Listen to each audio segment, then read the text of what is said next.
lane one. On the far side, it's Italy. And this is Salvatore Di Somma and Andrea Gianello. In lane two, Germany, Ole Ruckbrot and Felix Otto. Very good in the World Cup series, that partnership. Australia represented by Tim Smith and Cameron Wurf from lane three. And then Spain, Juan Florido Pelon and Jesus Gonzalez Alvarez. Great Britain, who are in lane five, two away from you, Chris Bartley and Richard Chambers. And completing the lineup will be the Russians in lane six, Mikhail Belikov and Sergei Bukrev. Representing the Russian Federation.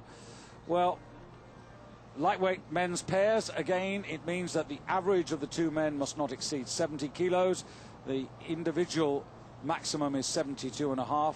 This was a title won by Denmark last year, and these are the 6 finalists from 15 original entries. So Bo Hellenberg and Thomas Ebert, who sort of bowed out last year in Gifu with a victory, very popular, but missed.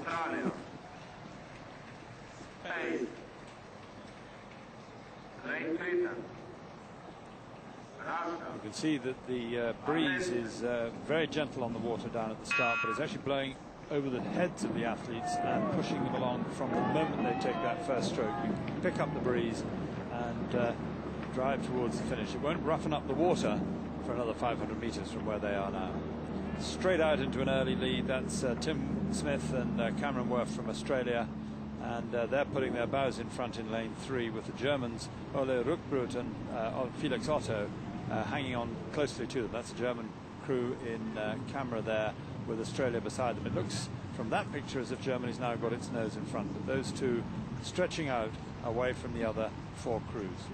Yes, and Germany, who were the dominant partnership in the FISO Rowing World Cup building up to these championships. They were the winners in Munich, runners-up in Poznan, the second regatta. They were runners-up to the British there, and then they regained supremacy over the Spanish in Lucerne.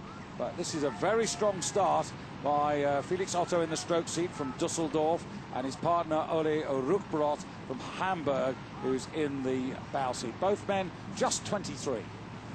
Indeed, and they've obviously they're vying for places in the lightweight men's 4, and it didn't do so well over this weekend, and so they must be thinking that if they can get a result here, it'll stand them in very good stead for selection next time round, and possibly for Beijing 08. So they've got reason, they've got a motivation beyond their own racing instinct to do well today. Now, we always respect Italian lightweights. They've got some work to do in lane 1 at the moment. They're vying with the Spanish and also the British and Russians for what looks to be the bronze medal, but it's early days at the moment. And the two that interest me on the far side, Andrea Gianello and Salvatore Di Somma, they've got some record here. They've come out of the recent under-23 championships as silver medalists, and Salvatore was actually a bronze medalist in the senior worlds last year, so they should have something to offer in this. Yes, I mean, there's nobody of any great age except for the Spanish crew, who are both in their mid-20s. And this is nice now. The Germans have established a good, nice rhythm here, but the Australians still on the premises there, but that advantage is now being eased out to a length, but it's not decisive yet. No, you've got to take it pace over the whole course here. A pair is quite a heavy boat for each of the athletes, and you can suddenly find that if you're too far out and the pressure comes on, that it is difficult. It's a very high skilled sport, this, particularly in this roughing, this water which is beginning to roughen up, and if you push out too far in front, begin to tie up, then all sorts of mistakes get made and crabs get caught and you slow down. But it's the Russians over in lane 6 who are in the bottom of your picture now, who might be just picking up the pace a bit. They've managed to drop Great Britain back into 6th place, I think, unless the Italians are. But it's quite a good middle thousand for them. So Australia in 2nd and Spain still in 3rd, but the Russians closing up, still in 5th place, but closing up on 4th. And Chris Bartley and Richard Chambers for Great Britain finding this quite tough at the moment. is Bartley. We haven't really had a picture of him. Originally from Denbighshire and Chester, which is where he learnt his rowing, with Richard Chambers, who comes from Antrim in Northern Ireland. And those two men have got quite a lot of work to do if they want to get back into this. Now, I'm just watching very carefully now Tim Smith and Cameron Worth of Australia, because the Australians, Hugh, all through this regatta have shown an extra gear when it comes to the business end of the race. Certainly have. The whole crew is the whole team rather, is very aggressive, and this crew is very much in the Australian mould. They're picking up the catch a little bit sharper, a little bit harder. It's not actually as easy looking or as pretty looking as the Germans, and the Germans did have a very efficient middle thousand there, but I quite like the style of these Australians in their what you might call the cut of their jib. They are they're aggressive in a way that Germany isn't. Germany's leaning into the stroke, levering it past. They might be rowing at their extreme and might not have a change of gear, or they may be saving something for later on, but the Australians are certainly putting them through a test now.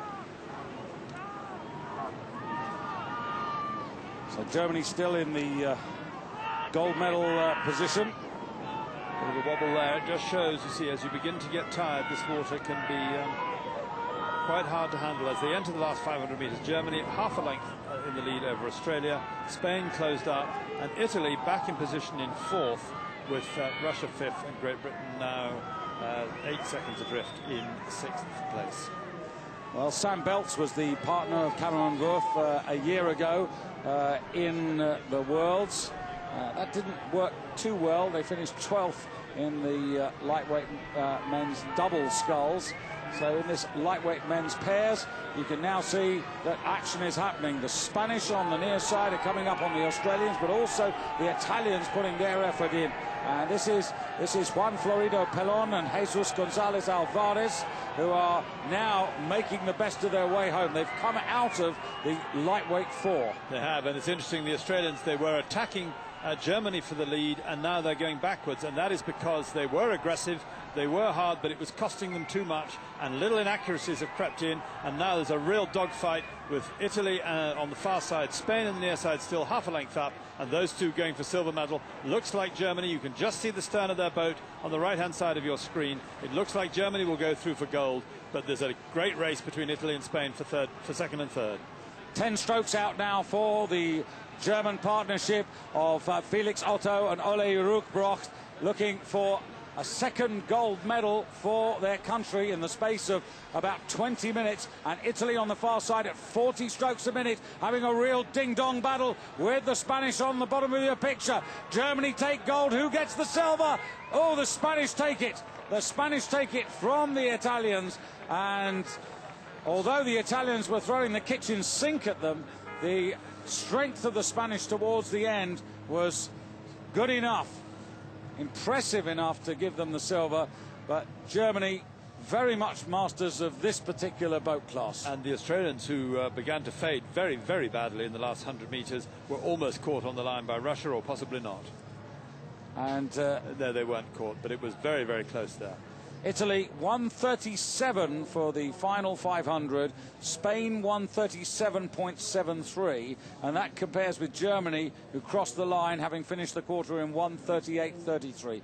Spain at the bottom of the picture, Italy at the top, silver to Spain. In the end, reasonably comfortably.